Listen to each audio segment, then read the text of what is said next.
صدیق جان صاحب، ایک جی جی آخری بات کہ یہ جو آپ نے جیسے فرمایا کہ عوام کا موقف الگ ہے اور حکومت کا موقف پاکستان میں الگ ہے اور وہ درست ہے کہ ریپرزینٹ بھی نہیں کرتی عوام کو، تو کتنا مؤثر ہو سکتا ہے یہ موقف عوام کا حکومت کے فیصلوں پر؟ اس وقت آپ کیا دیکھتے ہیں؟ اور عوام کیا کر سکتی ہے اس حوالے سے مزید؟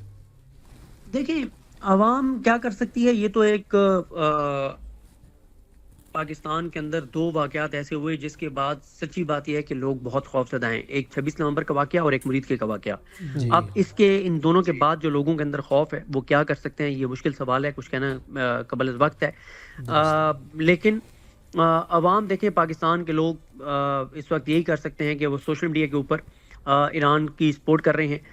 وہ اس وقت دنیا کا میرا خیال ہے کہ اس وقت دنیا کا ایران کے بعد پاکستان وہ پہلا ملک ہوگا جس میں ایران کی سپورٹ جو ہے وہ بہت زیادہ ہے۔ کروڑوں لوگ، لاکھوں لوگ سوشل میڈیا کے اوپر سپورٹ کر رہے ہیں، دعائیں کر رہے ہیں۔ ظاہر ہے یہ دو چیزیں ہیں، ایک مورل سپورٹ ہوتی ہے وہ دے رہے ہیں، اور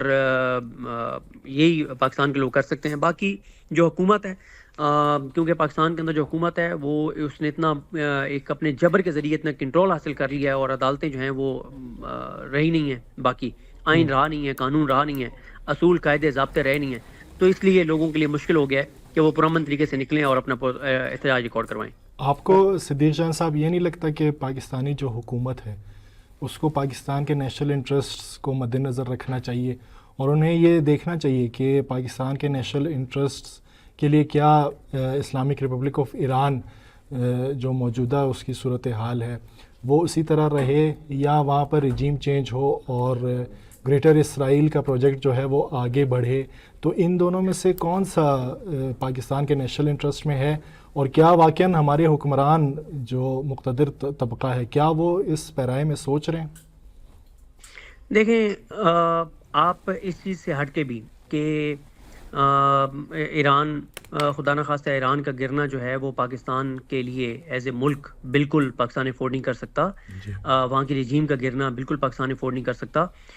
اس سے ہٹ کے بھی پہلی بات تو آتی ہے ہمارا دین ہمیں کیا کہتا ہے، اللہ تعالیٰ کے احکامات کیا ہیں،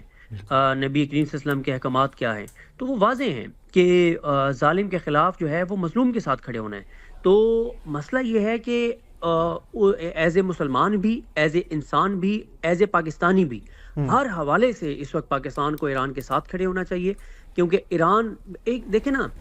ایران وہ واحد ملک ہے جو غزہ کے مسلمانوں کے لیے ہر طرح کی اپنی سپورٹ دیتا ہے، ہر طرح کی سپورٹ دیتا ہے، اور کون سا ملک ہے؟ کوئی ملک بھی نہیں ہے۔ تو اس لیے لوگوں کے جذبات اور احساسات ایران کے ساتھ ہیں، اور جب ایران کا کوئی میزائل جا کے اور اسرائیل میں لگتا ہے تو پاکستان میں، پاکستان کے علاوہ جہاں جہاں سے آپ دیکھیں مسلمان جو ہیں وہ اللہ کا شکر ادا کرتے ہیں، شکر الحمدللہ کہتے ہیں کہ یا اللہ تیرا شکر ہے کہ ایران نے ایک ایسا حملہ کیا کہ جس سے اسرائیل کی عمارتیں وہ منظر پیش کرتی ہیں جو غزہ کی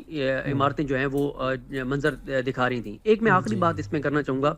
میں نے نا فیس بک پہ کمنٹ پڑھا تھا، انہوں نے، کسی نے بڑی پیاری بات لکھی ہوئی تھی، مجھے یہ نہیں پتا کہ سب سے پہلے کس نے لکھی، کیونکہ اس کے بعد لوگوں نے کاپی پیسٹ اس کو بہت کیا۔ انہوں نے کہا یہ تو اب طے ہو گیا ہے کہ یا غزہ دنیا کی طرح جیے گا یا دنیا غزہ کی طرح جیے گی، بس ٹھیک ہے نا۔ تو یا تو غزہ بھی باقی دنیا کی طرح نارمل رہے گا، یا باقی دنیا بھی غزہ کی طرح پھوٹ پھوٹ کا شکار ہوگا۔ بہت خوبصورت بات آپ نے کی۔ آخری میں آپ سے ایک مختصراً ایک چیز پوچھنا چاہوں گا کہ جو ہمیں صورتحال نظر آ رہی ہے، جو عالمی تناظر ہمیں نظر آ رہا ہے، ایران جنگ جیتنے کی صورتحال میں ہے،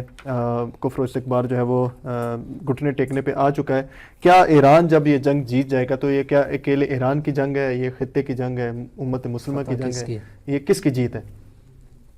دیکھیں، یہ امت مسلمہ کی جیت ہے، یہ ہر مسلمان کی جیت ہے، یہ ہر غیرت مند انسان کی جیت ہے، یہ مظلوم کا ساتھ دینے والے ہر انسان کی جیت ہے،